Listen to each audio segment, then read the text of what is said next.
بسم اللہ الرحمن الرحیم۔ السلام علیکم۔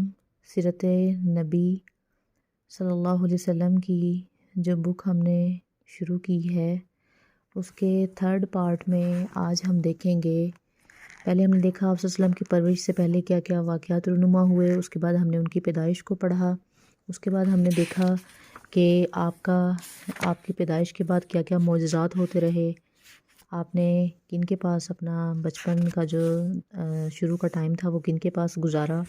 اس کے بعد ہم نے دیکھا کہ آپ کی والدہ نے آپ کی پرورش کیسے کی اور حضرت آمنہ کا انتقال کیسے ہوا۔ آج ہم دیکھیں گے کہ دادا نے پرورش آپ صلی اللہ علیہ وسلم کی کیسے کی۔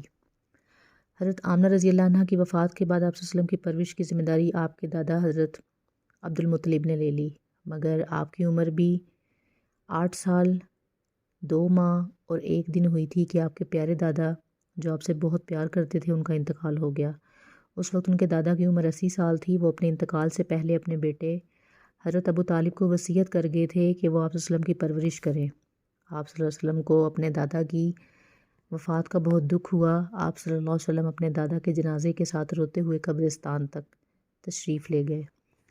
یہ وہ بچپن کی صعوبات تھی، مصیبتیں تھیں، وہ برا وقت تھا جو آپ صلی اللہ علیہ وسلم نے اپنے پیدائش کے ساتھ ہی دیکھنا شروع کر دیا۔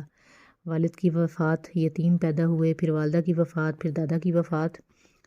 اس کے بعد آپ صلی اللہ علیہ وسلم کو چچا حضرت ابو طالب نے اپنے پاس رکھا۔ حضرت عبد المطلب کے سب سے بڑے بیٹے حضرت حارث تھے۔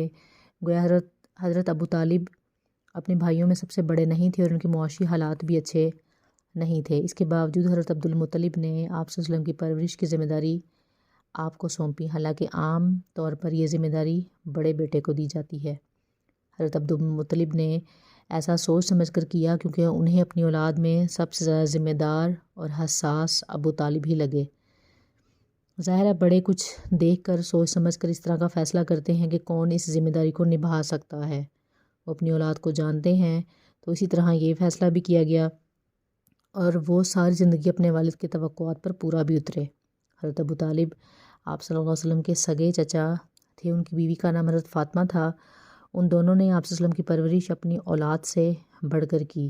آپ بھی ہر کام میں اپنے چچا کا ہاتھ بٹاتے تھے۔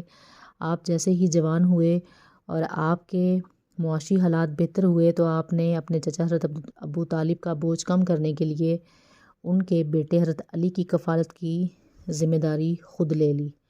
حضرت ابو طالب کے دوسرے بیٹے حضرت جعفر طیار کی کفالت کی ذمہ داری حضرت عباس نے لے لی، جو حضرت ابو طالب کے بھائی تھے اور بنو ہاشم میں سب سے زیادہ امیر تھے۔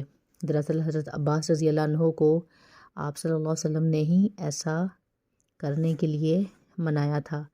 گویا دونوں طرف سے وفا کا رشتہ تھا اور یہ ہم سب کے لیے ایک روشن اور قابل تقلید مثال ہے کہ رشتے کیسے نبھائے جاتے ہیں۔ ظاہر ہے زندگی میں خوبصورتی رشتوں کو اہمیت دے کر ان کو اچھے طریقے سے نبھانا ہی ہے، تو اس کی مثال بھی آپ صلی اللہ علیہ وسلم کی زندگی سے ہمیں نظر آتی ہے۔ آپ صلی اللہ علیہ وسلم کا شام کا پہلا سفر۔ جب نبی کریم حضرت محمد صلی اللہ علیہ وسلم کی عمر 12 سال 2 ماہ اور 10 دن تھی تو حضرت ابو طالب آپ کو لے کر تجارت کی غرض سے شام کے سفر پر نکلے۔ بصرہ کے مقام پر ان کی ملاقات ایک راہب سے ہوئی۔ اس نے آپ صلی اللہ علیہ وسلم کو پہچان لیا۔ آپ اللہ تعالیٰ کے رسول اور آخری نبی ہیں۔ آپ نے مشورہ دیا کہ آپ صلی اللہ علیہ وسلم کو فوراً مکہ بھیج دیا جائے کیونکہ انہیں یہودی نقصان پہنچا سکتے ہیں۔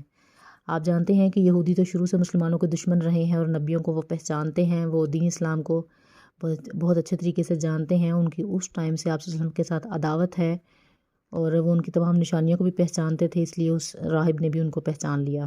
ان کے مشورے پر عمل کرتے ہوئے حضرت ابو طالب نے کچھ غلاموں کے ساتھ آپ صلی اللہ علیہ وسلم کو مکہ واپس بھیج دیا۔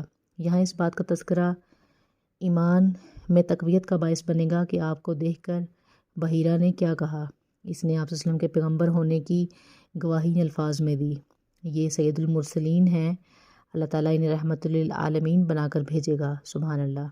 حضرت ابو طالب نے سوال کیا کہ آپ کو یہ کیسے معلوم ہوا؟ اس نے جواب دیا، تم لوگ جب گھاٹی کے اس جانب نمودار ہوئے تو کوئی بھی درخت یا پتھر ایسا نہیں تھا جو سجدے کے لیے جھکنا گیا ہو، سبحان اللہ، اور یہ چیزیں نبی کے علاوہ کسی اور انسان کو سجدہ نہیں کرتی۔ پھر میں انہیں مہر نبوت سے بھی پہچانتا ہوں جو کندھے کے نیچے نرم ہڈی کے پاس سیب کی طرح کا ہے، اور ہم انہیں اپنی کتابوں میں بھی پاتے ہیں۔ یاد رہے بحیرہ عیسائی مذہب کا پیروکار تھا۔ یہ جگہ کے متعلق بتایا گیا ہے۔ شہروں کی تفصیل ہے۔ جنگ فجار میں شرکت کی۔ جنگ فجار، جب یہ جنگ ہوئی تو حضور پاک صلی اللہ علیہ وسلم کی عمر مبارک 15 سال تھی۔ اس جنگ میں قریش اور بنو کنانہ ایک طرف تھے اور قیس اعلان دوسری طرف۔ یہ جنگ ان مہینوں میں لڑی گئی جن میں جنگ کرنا حرام سمجھا جاتا تھا، اس لیے اس جنگ کو حرب فجار یا فاجروں کی جنگ کے نام سے یاد کیا جاتا ہے۔ اس جنگ میں قریش اور بنو کنانہ حق پر تھے، لہٰذا آپ نے ان کا ساتھ دیا، لیکن آپ صلی اللہ علیہ وسلم نے حرام مہینوں کا احترام کرتے ہوئے خود لڑائی میں حصہ نہیں لیا، بلکہ اپنے چچاؤں کو صرف تیر وغیرہ پکڑاتے تھے۔ اس سے پہلے 3 حرب فجار ہو چکی تھی۔ حرب فجار ہر سال 2-4 دنوں کے لیے ہوا کرتی تھی۔ جس جنگ میں آپ صلی اللہ علیہ وسلم نے حصہ لیا وہ چوتھی جنگ فجار تھی۔